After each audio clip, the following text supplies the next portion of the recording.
Hello out there, everyone. Today we're going to take a look at this Criterion Blu-ray release of Monte Hellman's Two-Lane Blacktop. And this was released in 1971 and stars the inimitable Warren Oates, one of the greatest character actors from that era. Sad that he unexpectedly died of a heart attack, I think at like 53. But terrific actor, and has been in several Monte Hellman's movies. And of course, Monte was the go-to director for Roger Corman, and had made several other movies around that era that were all quite good, and typically starred Warren Oates and maybe Jack Nicholson, Harry Dean Stanton, etc. And this film, I gotta tell you, I've never seen it. I watched it last night, and I was duly impressed. If you like Dazed and Confused and Easy Rider, think of it as sort of an amalgam of those two films. It's very, very atmospheric. It's almost like the 2001 of road movies. And I gotta say that the vibe that it creates is genuine, and I think for anyone who has traveled across country, they will get what I'm saying, and that is that when you are, going across country, you tend to sort of suspend so many other things that are going on in your life to just focus on the drive and the towns that you come upon and the people that you meet. And I think that this film expertly captures that mood. Now, the Criterion Blu-ray release, it looks great. Here's the back of it. You can freeze frame and look at the special features.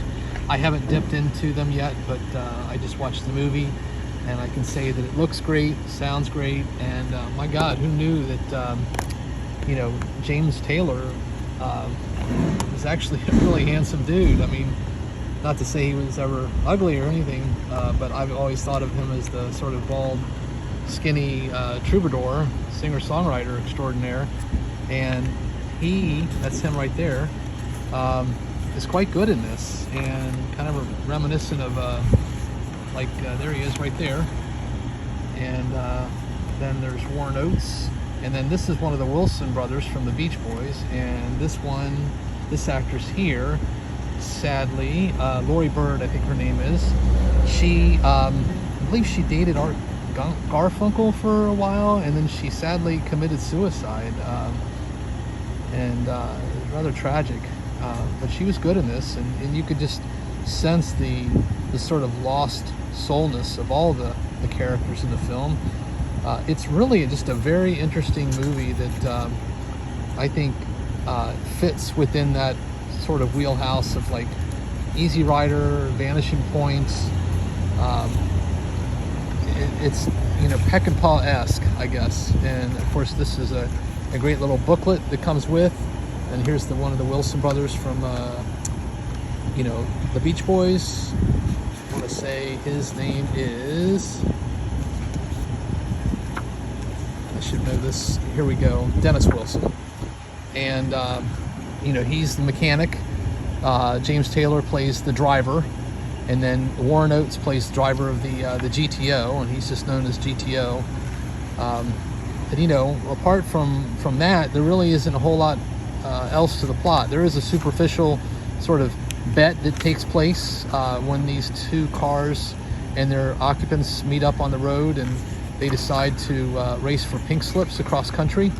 So, but it's really more than that. It's not really a serious race. It's more of a character study and a sort of time and place time capsule of 1970s Americana along the sort of Blue Highway, or I think it was Route 66 that they were on a lot of the time, and they were not taking any freeways, so it sort of harkens back to a day when people weren't traveling by way of interstate, but by highways and byways instead. So definitely recommend the film. I find it was yet another example of some great cinema coming out of the 70s that sadly, for whatever reason, it's taken me this long to get to, but I'm glad I finally watched it. I definitely find that it's worthy of its kudos.